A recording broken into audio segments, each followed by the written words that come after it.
Hello everyone, peace be upon you all. Welcome to video number 13 where we learn about the demonstration of deceit. In this video we are going to learn doctrine number B of Jahmism. Thing is the genus of all entities to which belongs the property to be like or unlike. Ever since Muslim religious scholars have disputed about the unity and simplicity of God, arguing that God is incorporeal and composite, having neither extensional nor intentional parts, being inordinate without place and dimension, we have referred to Quran 42:11, لَيْسَ كَمِثْلِهِ شَيْءٌ, literally, nothing is like something like him, i.e. God. This could also be translated as the thing that is like the thing that is like God is not a thing. The problem of this phrase is that taken literally it affirms that there is something like God and negates that there is a thing which is alike to that which is like God. Most Muslim scholars took like something like, kamithli, as an intensifying pleonasm, tawkid, and understood the verse in the sense of the hyper-general negation, no thing at all is like him, refusing any degree of likeness to God, and refers to the commentary of Al-Razi and Al-Tabari, commentary on the Quran. Jahm's explanation is different. His emphasis lies on the conclusion that the term thing does not refer to God.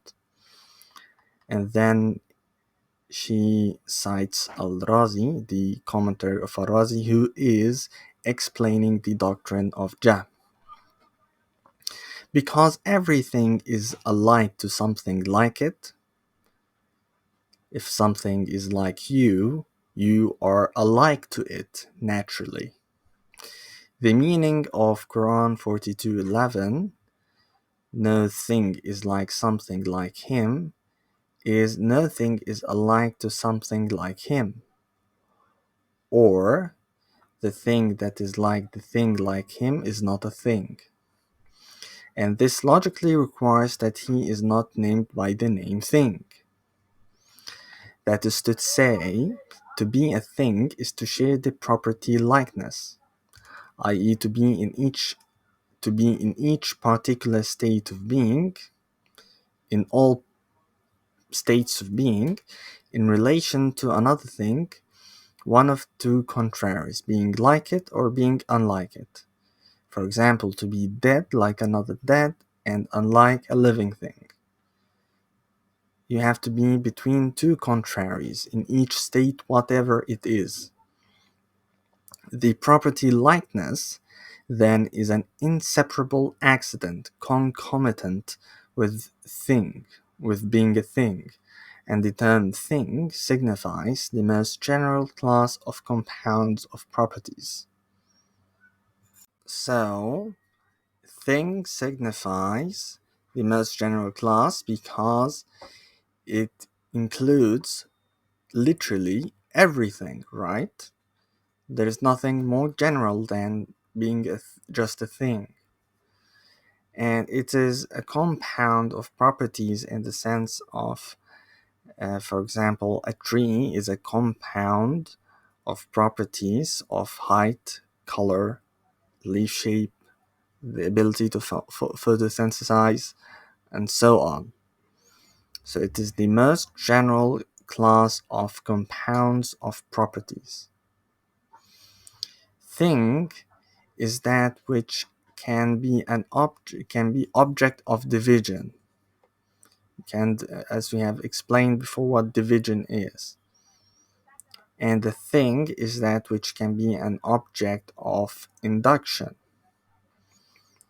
Division, you take a thing and divide it into its parts. And with induction, you could look for a thing and conclude that anything like it has the same properties. These are the logical procedures on the basis of which the Arians argued against the thesis that God can be understood as the common property of God Father and God Son, as we have explained before. Further, according to Jahmi's ontology, each thing exists when it exists as an existent body. So, only existent bodies are things. This said, the terms existent and body or corporeal are two different descriptions. In other words, predications of thing, which in Draar's words, when composed and combined, are coextensive with the term thing. In other words, these two predications or properties, being existent or corporeal, when combined together, they fully cover the concept of what a thing is. This said, existent and corporeal are also inseparable accidents and concomitant with thing. God, according to the Jahmites, exists outside the realm of all things which share the property to be like and unlike other things. God, therefore, is denoted by terms which in the Aristotelian tradition are called infinite names.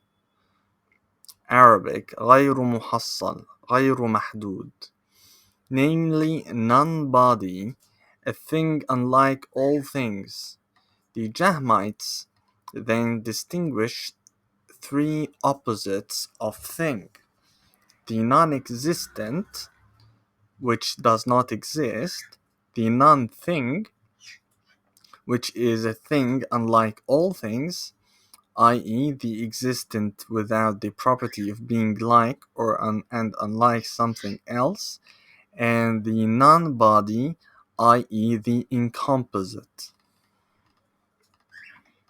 The opposition of thing in the sense of existent body on the one hand and non-thing and non-body on the other hand is the key element of the doctrine, because of which Hanbalites and New Hanbalites, i.e. Taimis or Taimites, accused the Jahmites of heresy and infidelity, namely the doctrine that it is impossible to describe God by attributes.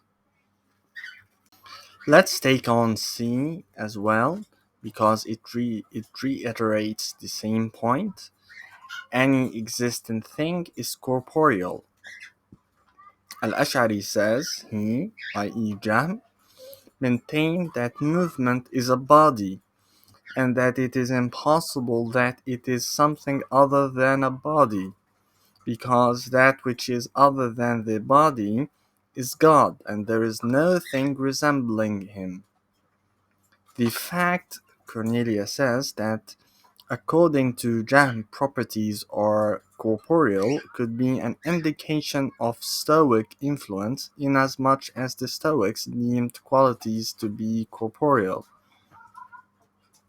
However, the Stoics did not negate immaterial beings besides God, and the term something, which signifies in their ontology the highest genus, encompasses the corporeal and the incorporeal. In Jahm's system, the opposition of corporeal thing and the incorporeal non-thing, i.e. non-body, is due to the overall distinctions between existent composites and non-existent mental composites on the one hand, and existent composites and the existent incomposite on the other hand, distinctions which are incongruent with the Stoic ontological distinctions.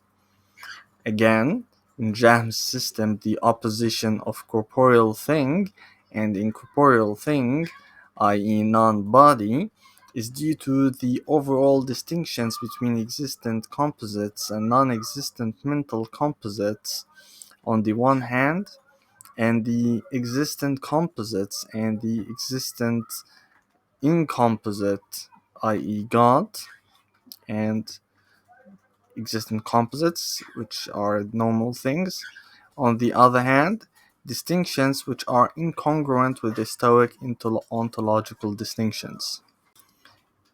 D says God is nothing, incomposite, indivisible, in parts, and therefore not intellectually perceptible, not describable, not intelligible. And then she quotes from Al-Rad, which is anonymous. It is not by Imam Ibn Hanbal. This is a false attribution, and it has been proven by another paper, which we will read next time.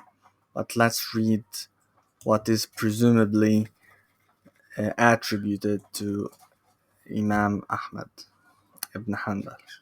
The actual writer is anonymous, I repeat again. When people ask them, i.e. the Jahmites, about the meaning of no thing at all is like him, they say no thing of all things is alike to something like him. ليس كمثله شيء من الأشياء.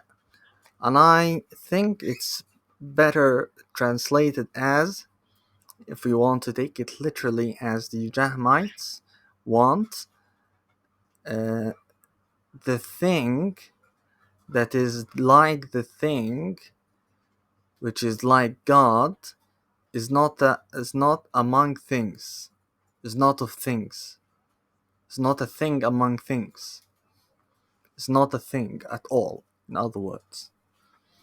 He cannot be described nor be known by a characteristic nor by an action, does not have a boundary nor a limit, and cannot be perceived by the intellect.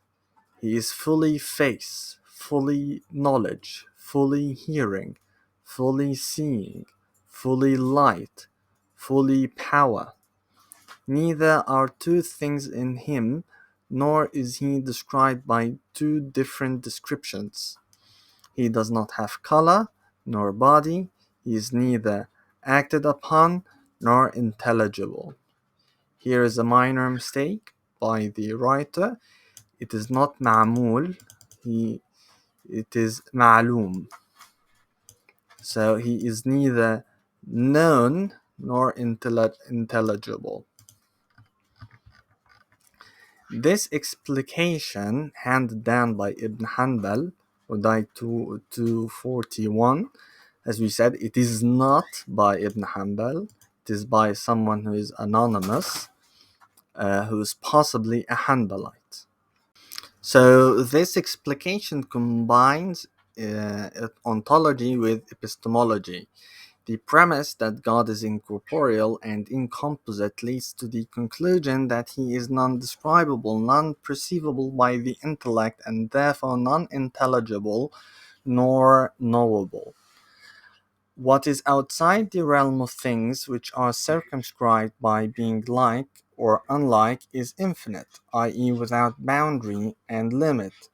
The ontological oneness of God is analogous to the coextensiveness of the term God and every single further term applied to God. This statement implies that God's oneness is such that any term used to describe God is completely and perfectly aligned with the term God itself. Just as the term thing is coextensive with the terms existent and corporeal in Jahm's ontology, meaning that these terms together fully encompass what it means to be a thing, every term that applies to God is perfectly encompassed within the concept of God. This underscores the idea that God's attributes are not separate or distinct from his essence. Rather, they are fully integrated into his singular unified nature. And therefore, face, knowledge, hearing, etc. are not combined, but uncombined, coextensive with God. Hence, statements like he is fully knowledge, he is fully power, are not predications, not attributes, not properties describing the subject by something which belongs to it, either per se or per accident, but identity statements, providing no meaning of what God is. They just say that God is God. They have the same meaning. Perception by the intellect here is abstraction of a characteristic or action from a thing. A thing here means something that is physical.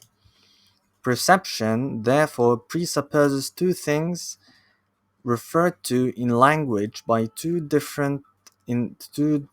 terms different in meaning.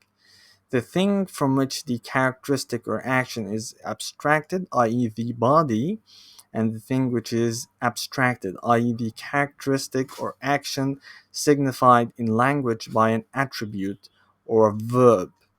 Given this, God is unperceptible by the intellect, because he is not a physical thing and he has no characteristics.